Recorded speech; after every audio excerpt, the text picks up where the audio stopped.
Hey everyone, so it's been a little while since I made a video and I'm sorry about that, but for the last month and a half I've just been feeling really low and down and just not my usual self, and so I've been really trying to focus on pulling myself back up again. And the reason why this awful month and a half started was because I thought that maybe the cancer had come back. I was really fearing relapse, and the reason for that is because my left foot started to itch exactly the same way that it did when I had cancer. So this was the very beginning of October and my foot just started itching underneath like it used to, kind of that deep tissue itch, and there was nothing obviously wrong with my feet. I'd look for kind of any rashes or anything. There was nothing, just like how it used to be. I was grateful that it wasn't in both, because that kind of would have terrified me even more, but it was really just focused on my left foot, and I kind of didn't pay much attention to it. I thought if you focus on it, it's going to get worse. If you focus on it, it's going to get worse, just because you're going to start, getting worried about it more.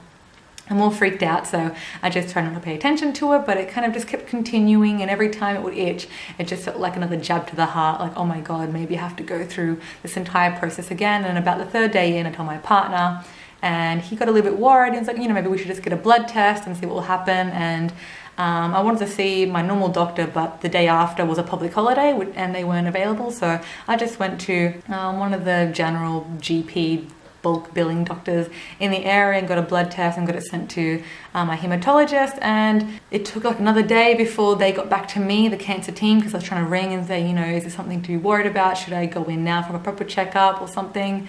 And I was thinking maybe they'd have to do scans, because I don't know if the blood's going to pick up on it. And that's something that I really fear, that the bloods are never going to pick up on it properly, because I never had any external lumps that you could feel. And they really found it through the x-ray. Like, my bloods were weird, but it was through the x-ray that they found it. And it was really big at that point, and I don't want to have to get it that big.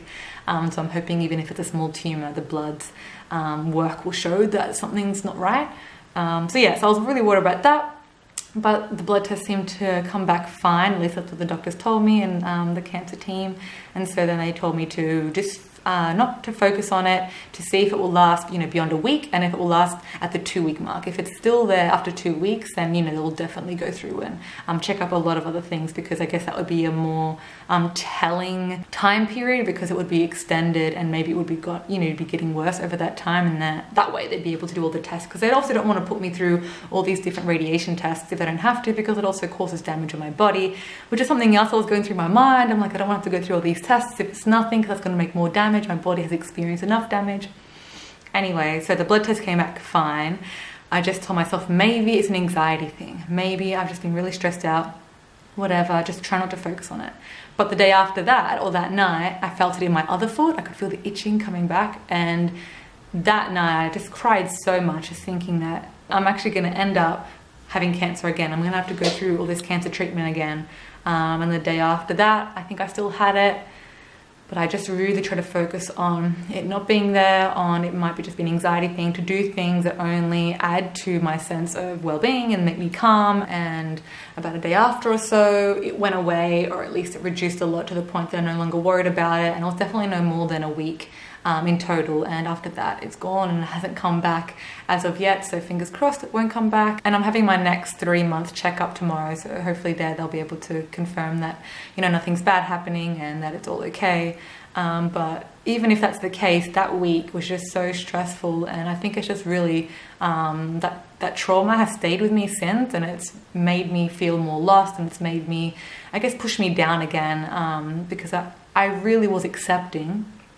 I was really accepting that I was going to have cancer again, and that I'd have to fight again for my life. And that was just so terrifying. It's really scary to think that each time I have to go through cancer treatment, because that cancer comes back, I'm going to have to go with probably a more harsh chemotherapy cocktail, and I probably have a larger risk each time of not properly recovering, whether it's because my body has taken more damage, or each time they try me on something new, it's something that they only do if you haven't responded to the best possible one that there is right now.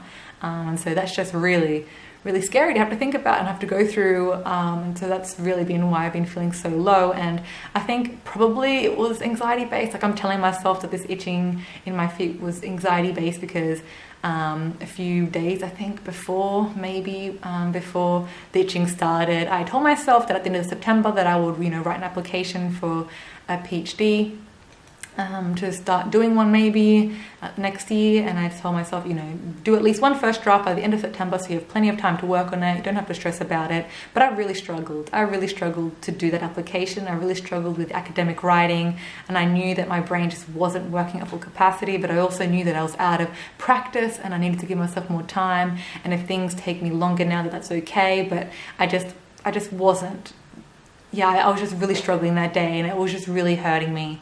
My identity, I guess, because that was something that I always thought I wanted to do. And so I guess I'm just trying to do the things that I thought I wanted to do. And I think it's something that I still want to do, but I just put too much stress and anxiety on myself that day. And I think maybe that's why the feet started itching a few days after, that maybe I was just too stressed about my future, too stressed about what I'm going to do next, whether or not I can even do the things that I want to do next. But I was definitely rattled from the whole experience and really deeply shaken, and I still have that fear of relapse, even though I keep telling myself nothing to worry about, the bloods came back good.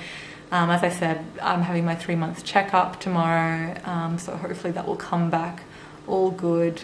You know, fingers crossed. I really, really hope that it's all good, so that hopefully I can put this entire chapter behind, that it really was just anxiety.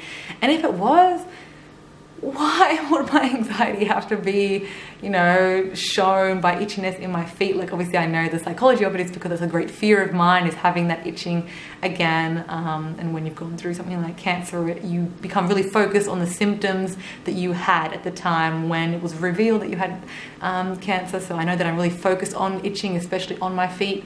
But it was just such a cruel thing for my body to do to me, if that really was all in my mind. Or not all in my mind, but you know what I mean. The stress of my mind was expressing itself in my body in that way. It was just such a cruel thing to do. So in a way, I'm also upset at my body, you know, a bit upset at my mind for doing that. But, you know, to get through stuff like anxiety, you have to be kind to yourself, and you have to be compassionate, and you have to be patient. And that's how the itching went away. And hopefully that's how I can keep it at bay, so I don't terrify myself whenever there's something really stressful going on in my life. So that's been, you know, one of my awful experiences of late, and that's definitely just set up for this month that really hasn't gone well for a number of reasons, and I might make a video talking about some of the other aspects, but that's really what set off for October to be awful, and really the beginning of November too. But I'm hoping to turn around by the end of November and try to get back on my feet and try to be more positive about things, and not to be held down by cancer or the post-cancer experience, like things like relapse or fearing relapse. And it just can be so debilitating on your mind. So let me know down below if you have experienced something similar. Do you really fear relapse? Have you had a scare like this? Does your anxiety sometimes play cruel jokes on you? Does it, you know, sometimes express itself in a way that is just so terrifying? Sometimes you can end up angry at your own body, at your own mind for doing that. Yeah, because that's kind of the mixed bunch of emotions that I've been going through. So yeah, please let me know how you've been going. I hope everyone's been doing well, and I'll see you in the next video. Okay, bye. I feel like a lot of people ask me if I want to get a tattoo after cancer, because it's something that a lot of people seem to do now.